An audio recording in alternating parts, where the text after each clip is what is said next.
अगर वीडियो पसंद आए तो चैनल को लाइक, कमेंट और सब्सक्राइब करना ना भूलें। कहानी की शुरुआत होती है वीडियो गेम की दुकान से, जहां पर हर तरीके की गेम मौजूद है। मगर कहानी जिस गेम से जुड़ी हुई है उसका नाम है फिक्सिट फ्लिक्स। और पिछले 30 सालों में कितनी गेमें आई और गई, मगर ये गेम आज भी पॉपुलर है। अब बात करते हैं इस गेम के विलन की, जो गेम में तो विलन है मगर इस कहानी का हीरो है। आपको ये बंदा दिखाई दे रहा है ना, इसका नाम रैल्फ है और इसका काम है गेम में बिल्डिंग तोड़ने का। और ये है इस गेम का हीरो फिलिक्स। रैल्फ जो भी बिल्डिंग तोड़ता है, फिलिक्स उस बिल्डिंग को अपनी मैजिक हैमर से जोड़ता है। गेम की प्रोग्रामिंग ही ऐसी है, कोई कर भी कह सकता है। अब गेम को बाहर से तो देख लिया, चलो अब समय आ गया गेम के अंदर जाने का। ये रहा रैल्फ।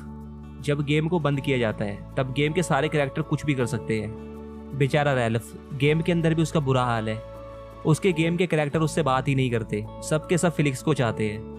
हाँ भाई, वो हीरो है और ये विलन, मगर इसमें रैल्फ की क्या गलती है? जैसा उसे बनाया गया वो तो वैसा ही है। खैर, रैल्फ इस जगह पर आता है। ये विलन्स का एक क्लब है जहाँ पर सारे विलन मिलकर अपने दुख और तकलीफें एक दूसरे को बताते हैं, और इस ग्रुप का नाम है बैड एनोन। रैल्फ भी अपने बारे में बताता है। दरअसल रैल्फ पूरी तरह से अपनी विलन की जिंदगी से पक चुका है। वो अपनी जिंदगी को अच्छा बनाना चाहता है, मगर ये होगा कैसे, वो हम आगे देखेंगे।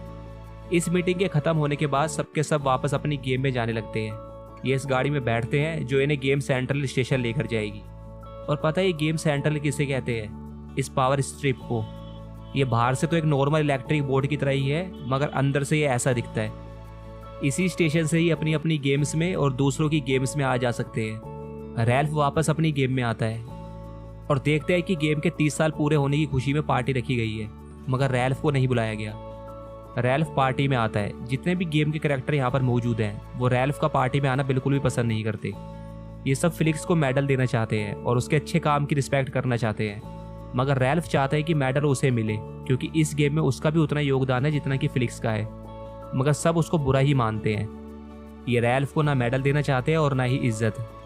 रैल्फ इन सबसे चैलेंज करता है कि वो मेडल जीत कर ही रहेगा, और वो यहाँ से चला जाता है।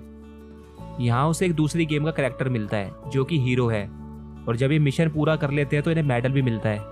रैल्फ मेडल जीतने के लिए इसकी गेम में जाना चाहता है, मगर ये कैरेक्टर मना कर देता है। तभी से कॉकरोच दिखता है और ये बेहोश हो जाता है। रैल्फ प्लान बनाता है कि वो इसकी गेम में जाएगा और मेडल लेकर आएगा। वो इसका सूट पहनता है और इसको एक कमरे बंद करके गेम में चला जाता है, जिसका नाम होता है हीरो ड्यूटी। बच्चे गेम खेलने आ चुके हैं और मिशन शुरू होता है, मगर रैल्फ सब कुछ गड़बड़ कर देता है और गेम ओवर हो जाती है। मेडल इस बिल्डिंग में ऊपर रखा हुआ है। वही बच्ची जो हीरो ड्यूटी खेल रही थी अब वो फिक्सिट फ्लिक्स खेलने आती है, मगर बिल्डिंग तो तब टूटेगी ना जब रैल्फ यहाँ पर होगा। लिटविक गेम चेक करता है। लिटविक दुकान का मालिक है और गेम पर आउट ऑफ ऑर्डर का साइन लगा देता है। सब कैरेक्टर डर चुके हैं। तभी ये कैरेक्टर फ्लिक्स को आकर बताता है कि इसने रैल्फ को दूसरी गेम में जाते हुए देखा है। यहाँ रैल्फ मेडल चुराने के लिए बिल्डिंग में आता है। सामने मेडल है। रैल्फ ने आखिरकार मेडल चुरा ही लिया, मगर गलती से रैल्फ का पैर यहाँ पर पड़े मॉन्स्टर के अंडे पर पड़ जाता है।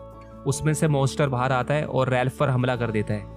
अपने आप को बचाने के लिए रैल्फ गलती से यहाँ रखे एस्केप शटल को लॉन्च कर देता है। वो जहाज रैल्फ को और उसके साथ जो मॉन्स्टर है साइबग, दोनों को एक दूसरी गेम में ले आता है, जिसका नाम है शुगर रश। इस गेम का पूरा डिजाइन कैंडी का बना हुआ है और ये कार्ट रेसिंग गेम है। यहाँ पर रैल्फ की मुलाकात होती है वेनेलोपे से, जो बड़ी चालाकी से रैल्फ का मेडल चुरा लेती है और यहाँ से चली जाती है। यहाँ पर फिलिक्स रैल्फ को ढूंढता हुआ हीरो ड्यूटी गेम में आता है, जहाँ वो इस गेम की हीरोइन कैलहोन से मिलता है और उसे पता चलता है कि रैल्फ मेडल लेकर यहाँ से जा चुका है।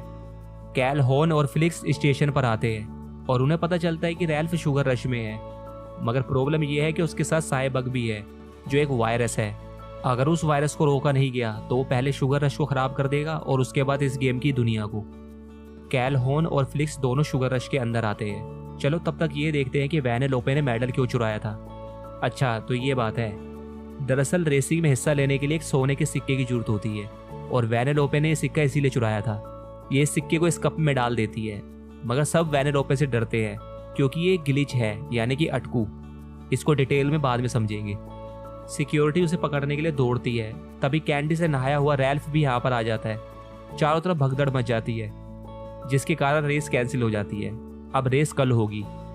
वेनेलोपे तो सिक्योरिटी से बच जाती है, मगर रैल्फ को सिक्योरिटी वाले पकड़कर ले जाते हैं और उसको किंग कैंडी के पास लेकर आते हैं। ये इस गेम का राजा है रैल्फ अपना मेडल वापस मांगता है। किंग कैंडी का कहना है कि वैनेलोपे ने उस मेडल को एक कप में डाल दिया है और वो मेडल अब प्रोग्राम का एक कोड बन चुका है और वो तब तक ऐसा ही रहेगा जब तक कोई रेस जीतकर उस कप को हासिल न कर ले। और किंग कैंडी सिक्योरिटी को रैल्फ को गेम से बाहर निकालने को बोलता है, मगर रैल्फ यहाँ से भाग जाता है क्योंकि ये मेडल के बिना तो यहाँ से जाएगा नहीं। और यहाँ पर रैल्फ वैनेलोपे से मिलता है और ये दोनों एक सौदा करते हैं। रैल्फ वैनेलोपे को रेस के लिए एक कार बना कर देगा और वैनेलोपे कप जीतने के बाद उसे मेडल दे देगी। इधर ये दोनों भी शुगर रश के अंदर पहुंच चुके हैं और रैल्फ और साइबक को ढूंढ रहे हैं। अगर साइबक को जल्दी ना ढूंढा गया तो वो अंडे देने लगेंगे और उन्हें ढूंढते ढूंढते ये गलती से एक दलदल में गिर जाते हैं। ये दोनों मिलकर दलदल से बाहर आते हैं और इन्हें एक दूसरे से प्यार हो जाता है, मगर इन्हें ये नहीं पता यहीं पर नीचे साइबक है जिसने गेम को बर्बाद करना शुरू कर दिया है। और इधर रैल्फ ने वैनेलोपे को एक कार बनाकर दी है जो वैनेलोपे को बहुत पसंद आती है। तभी यहाँ पर किंग कैंडी आ जाता है और ये दोनों यहाँ से बचकर भागते हैं और भागते हुए सीधा आते हैं डाइट कोला माउंटेन के अंदर। किंग कैंडी अपने सिपाहियों से कहता है कि जैसे ही वो मिल जाए उनकी कार तोड़ देना। ये वैनेलोपे को किसी भी कीमत पर रेस में हिस्सा लेने नहीं देना चाहता। ये वापस महल में आता है और शुगर रश के सोर्स कोड को हैक करके मेडल को बाहर निकाल लेता है और उस मेडल को वो रैल्फ को देने आता है, मगर इसकी एक शर्त है। ये वैनेलोपे को रेस में जाने से रोकना चाहता है। ऐसा इसलिए है क्योंकि अगर वो रेस जीत गई तो वो रेसर की लिस्ट में आ जाएगी और जब वो रेसर की लिस्ट में आ जाएगी तो प्लेयर उसको खेलने के लिए चुन सकते हैं। मगर जब उन्हें पता चलेगा कि वैनेलोपे एक ग्लिच है यानी कि अटकती है तो वो गेम को बंद कर देंगे और जब गेम को अनप्लग कर दिया जाएगा तो सारे कैरेक्टर बेघर हो जाएंगे। मगर अपने अटकने के कारण वैनेलोपे गेम से बाहर नहीं निकल पाएगी और मर जाएगी। इसलिए गेम की भलाई के लिए और वैनेलोपे की भलाई के लिए भी यही ठीक है कि वो रेस से दूर रहे। उसके बाद किंग कैंडी यहाँ से चला जाता है। रैल्फ वैनेलोपे को रेस में हिस्सा लेने से मना करता है। तभी वैनेलोपे की नज़र पड़ती है रैल्फ के मेडल पर और वो समझ जाती है कि रैल्फ ने किंग कैंडी के साथ सौदा करा है। वो रैल्फ को धोखेबाज कहकर यहाँ से जाने लगती है, मगर रैल्फ उसे जाने नहीं देता और उसकी कार को तोड़ देता है। अब क्या होगा ये देखने से पहले फ्लिक्स और कैलहोन को देख लेते हैं। यहाँ पर कैलहोन फ्लिक्स को अकेला छोड़कर आगे चली जाती है। क्यों? क्योंकि इसने उससे प्यार भरी बातें करी जिसके कारण उसे अपने मरे हुए मंगेतर की याद आ गई। वो साइबक के कारण ही मरा था। फ्लिक्स अकेला ही आगे बढ़ता है और किंग का असिस्टेंट उसे बंदी बना लेता है। यहाँ पर रैल्फ मेडल लेकर वापस अपनी गेम में आता है, मगर यहाँ इसको पता चलता है कि फ्लिक्स इसको ढूंढने गया हुआ है और गेम का पलक कल सुबह निकाल दिया जाएगा, जिसके बाद सब कुछ खत्म हो जाएगा। रैल्फ ने ये तो नहीं चाहता, इसलिए वो मेडल को उठाकर गुस्से में फेंक देता है और गेम के शीशे के बाहर उसे शुगर रश गेम लगी हुई दिखती है जिस पर वैनेलोपे की फोटो छपी हुई है। इस राज को जानने के लिए रैल्फ वापस शुगर रश के अंदर आता है और इस जैली से पूछता है अगर वैनेलोपे को गेम में नहीं होना चाहिए तो उसकी फोटो गेम के ऊपर क्यों छपी हुई है। ये रैल्फ को बताता है कि वैनेलोपे एक रेसर ही थी, मगर किंग कैंडी ने उसके कोड को डिलीट करने की कोशिश करी, तभी से वो अटक रही है और अगर उसने रेस जीत ली तो गेम रीसेट हो जाएगी और उसका अटकना बंद हो जाएगा। मगर किंग कैंडी ने ये सब कुछ क्यों किया है अभी तक किसी को कुछ नहीं पता और ये बताता है कि वैनेलोपे और फ्लिक्स को बंदी बनाकर कहाँ रखा गया है। इधर कैलहोन साइबक को ढूंढती हुई इस जगह पर पहुंचती है जहां पर साइबक ने बहुत सारे अंडे दिए हैं। बहुत जल्द इन अंडों से साइबक बाहर आएंगे और उसके बाद जो होगा खैर वो तब का तब देखेंगे। और रैल्फ यहाँ पर फ्लिक्स के पास पहुंचता है और एक दूसरे से गिले शिकवे दूर करने के बाद ये एक दूसरे के दोस्त बन जाते हैं। रैल्फ फ्लिक्स को मैजिक हैमर से वैनेलोपे की कार फिक्स करने को बोलता है। कार फिक्स होने के बाद रैल्फ वैनेलोपे के पास आता है। सबके गिले शिकवे दूर, अब चलते हैं रेस में। रेस शुरू हो चुकी है और वैनेलोपे यहाँ पर पहुंचती है। फिलहाल तो ये सबसे पीछे है, मगर कोई बात नहीं। देखते ही देखते वैनेलोपे दूसरे नंबर पे आ चुकी है और पहले पर है किंग कैंडी। और इधर कैलहोन रैल्फ पर बहुत गुस्सा करती है और उसको बताती है कि साइबक ने हजारों अंडे दिए हैं जिसमें सारा कसूर रैल्फ का ही है। और तभी हमला होता है हजारों साइबक का। सबको गेम से बाहर निकाला जा रहा है और इधर किंग कैंडी और वैनेलोपे के बीच जबरदस्त रेस चल रही है। तभी किंग कैंडी वैनेलोपे को मारने की कोशिश करता है और इधर ही हमें पूरा मामला समझ में आता है। ये एक बहरूपिया है, इसका नाम टर्बो है। 30 साल पहले इसकी गेम बंद हो गई थी जिसमें ये एक रेसर था, इसलिए ये इस गेम में आ गया जैसे रैल्फ दूसरी गेम में गया था। इसलिए वो वैनेलोपे को रेस से दूर रखना चाहता था ताकि ये इस गेम का हीरो बन सके, ना कि वैनेलोपे। मगर वैनेलोपे टर्बो से बचकर निकल जाती है और टर्बो को साइबक खा जाता है। वैनेलोपे जीतने वाली है, मगर यहाँ बहुत सारे साइबक हमला कर देते हैं जिसके कारण वैनेलोपे रेस फिनिश नहीं कर पाती। रैल्फ उसे उठाकर इस गेम से बाहर निकलने लगता है, मगर अपने अटकने के कारण वो बाहर नहीं निकल पाती। कैलहोन गेम को बम से उड़ाने वाली है ताकि साइबक बाहर ना आ जाए, मगर एक रास्ता है साइबक को रोकने का। अगर लाइट का सिग्नल दिखाया जाए तो साइबक को रोका जा सकता है। रैल्फ के दिमाग में एक आइडिया आता है। वो वापस गेम के अंदर जाता है और डाइट कोक माउंटेन को तोड़ने लगता है। मगर टर्बो अब खुद एक बहुत बड़ा वायरस बन चुका है। वो रैल्फ को मारने लगता है और हवा में उठाकर ऊपर ले जाता है।